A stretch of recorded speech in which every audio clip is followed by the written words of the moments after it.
Well, obviously, we've been trying to market all our industrial property. We just finished up a master plan at the Edinburg airport, and we have a very good idea of how much it's going to take to actually develop that property. And so there's going to be some funding issues that we need to address to make sure that we have sufficient funding to bring the infrastructure into the properties. But we're pushing that property, we're pushing the North Industrial Park, and we've only got about 40 acres left in that North Industrial Park.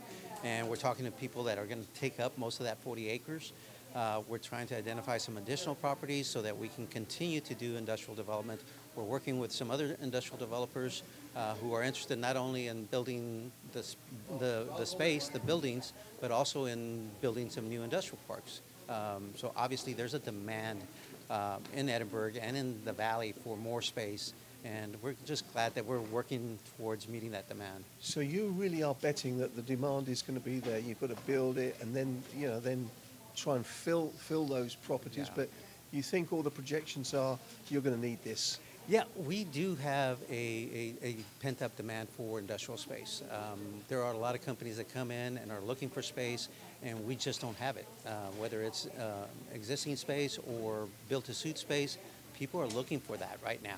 And they're looking to move into space within the next 90 to 120 days, and if we can't hit that mark, then they go elsewhere. And so we want to try to make sure that the developers understand that there's enough demand out there for them to put some of the money at risk, and then we have programs that can help offset some of that risk also and mitigate some of that risk, and then bring in those jobs that are so much needed down here.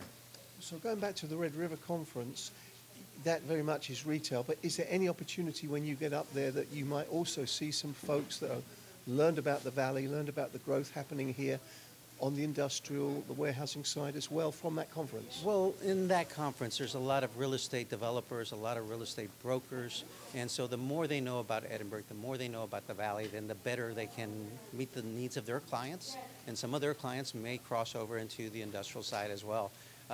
Besides that, when we're there in Dallas, I typically will reach out to specific friends who are in the industrial business, whether they're real estate developers or brokers or site selectors.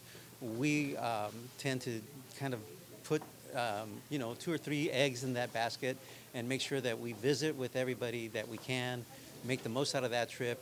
And so it's not just about retail development, it's about promoting Edinburg to just about every sector that we can. Well, Raudel, thank you so much for today's interview. Whenever I catch up with you, I'm learning so much. There's always a lot happening in Edinburg. Have I missed anything out? Is there anything else you'd like to add? Well, obviously, we're really pleased that the Hidalgo County Courthouse is going to open real soon. That's going to bring in some more traffic into Edinburg.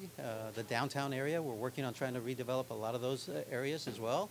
And then UTRGV is just a wonderful partner. I mean, they continue to grow. They're investing millions into the community, and they're just great to work with as well. Thank you. Thank you so much for today's interview. Yeah, thank you.